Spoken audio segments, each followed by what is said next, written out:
And now, it's time for another Dice Tower review with Tom Vasel. Hey folks, I'm Tom Vasel, and one of the things I loved doing as a kid was feeding the ducks. Well, maybe it was feeding geese. We fed ducks and geese. The geese were kind of the ones who fought their way to the front. But I liked feeding the ducks, and that's what this is about. Ducks in tow. Feeding ducks and then having them follow you around. So that's a cute theme. This is a cute-looking game. It's a family-style game where you're feeding ducks and attempting to put, well, ducks in a row to get points. Here's how.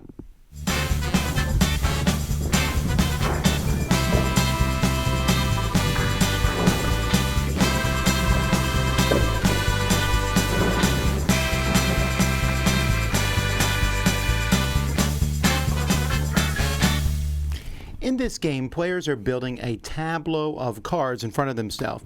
You'll start with one card, and as the game goes by, you're going to build cards out like this in front of you. At the end of the game, you're going to score points for a continuous line of ducks of the same color. So, for example, here in the brown row, I get 2 points. In the orange row, I get 3. Yellow row, well, I just have 1 by itself, so 1, and I didn't get any white ducks. So I get 1 plus 3 is 4, 5, 6 points. And also, these formation cards are worth a certain number of points on them. This one happens to be worth 3 points. How do you get to this end?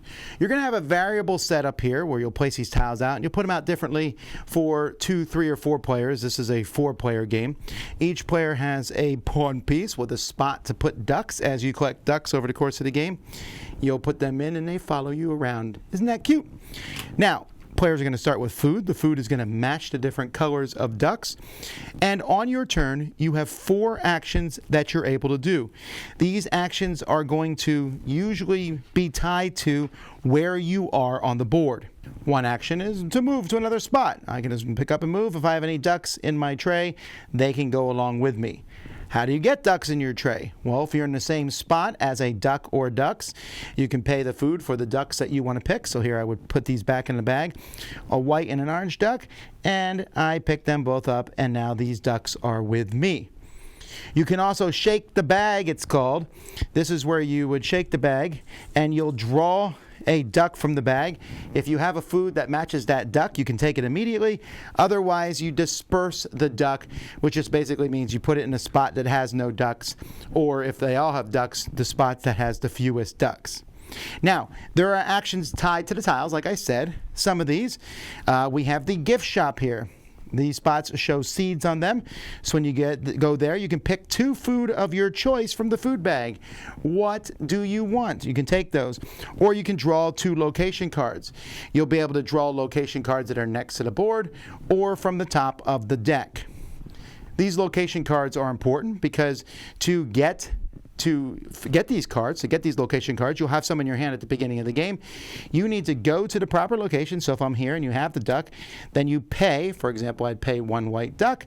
On the bridge section, if this card was in my hand, I could then play this card in front of me. And like I said, you're going to have a queue of cards. You could put it on the top, or you can stick it underneath and put it on the bottom. You can't stick it in between in the middle as you do that. Then those ducks, plus another duck drawn from the bag, will be dispersed again on the spots that have the fewest places. Then finally, and this is pretty important, if you have 2 ducks in your tow behind you, you can adopt if you're on a spot that shows a heart. When that happens, you simply keep one of the ducks, and the other one you're going to be dispersing at the end of your turn. But one of the ducks you're going to be able to put on one of your cards on these dotted areas. This will help you fill in a row. So now I have an orange duck here. Another reason that you are filling in these different spots is because as the game goes by, you're going to look at these other cards over here, these formation cards they're called. They're a little hard to see here in video because they're clear. You'll stick some of them out at the beginning. But if you have cards in front of you that meet a formation card, so say for example this one here, I could put it on top of my cards. Look at that. There's a white, and an orange. It fits there beautifully. I could put it on there, and at the end of the game, I'm going to get an extra 2 points. That's pretty much it. You're just going to keep taking turns around the table until one person has a certain number of location cards in front of them. And that number is going to change based on the number of players in the game. And then you score, like I mentioned earlier, and whoever has the most points is the winner.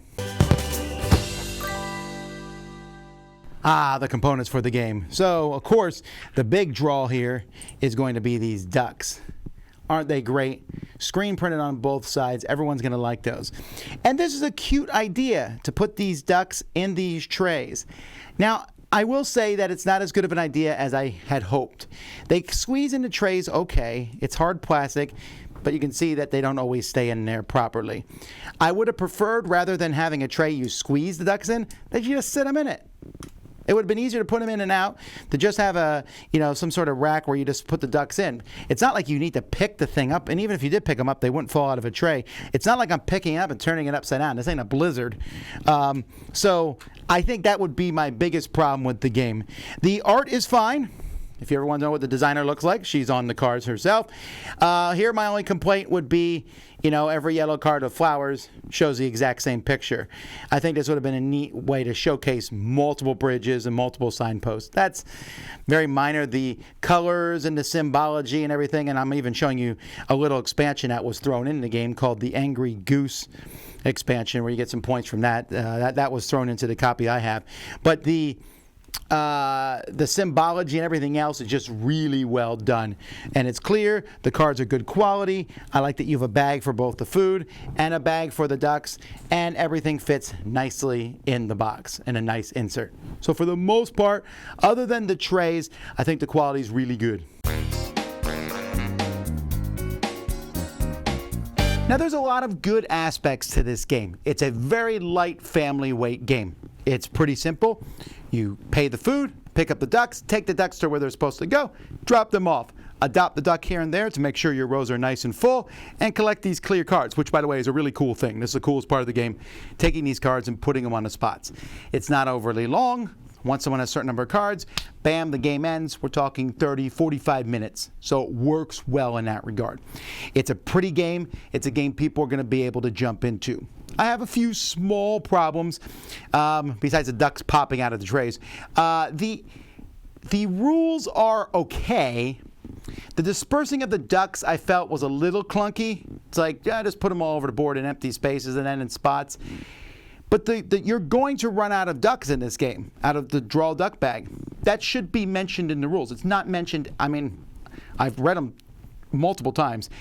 It doesn't mention what to do if you run out of ducks. Is the action of drawing ducks from the bag gone? What do you do at that point? Does that trigger the end of the game? I just felt that seemed like a very obvious thing that I went online. I couldn't find anything that mentioned it.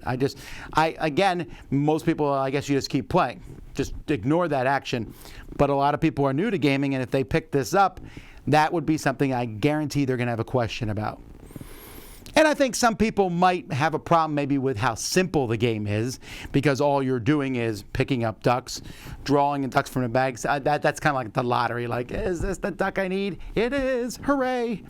There's that sort of thing. But at the end of your turn, you refill up the 4 food, you disperse the ducks around, you put ducks close to you if you need them, you put ducks far away from others if they need them. And then you move around, pick up ducks. There's not a lot more I can say. The cleverest part of the game is the scoring. I like the putting the cards in a row, and I like these formation cards. That's good. I like the really fun theme. That's a really good idea. It's going to work well for a lot of people. My kids enjoyed it with me. We had a good time, and there is something about picking up your piece and moving it with all those ducks that's just fun. What other game does that? So for family weight game, I definitely can recommend this one. Yeah, there's a few minor things. I think it could have made it slightly more streamlined and faster, but I digress. I think the majority of people are going to enjoy this one. I did. That's Ducks in Tow. I'm Tom Vasel, and you've been watching the Dice Tower.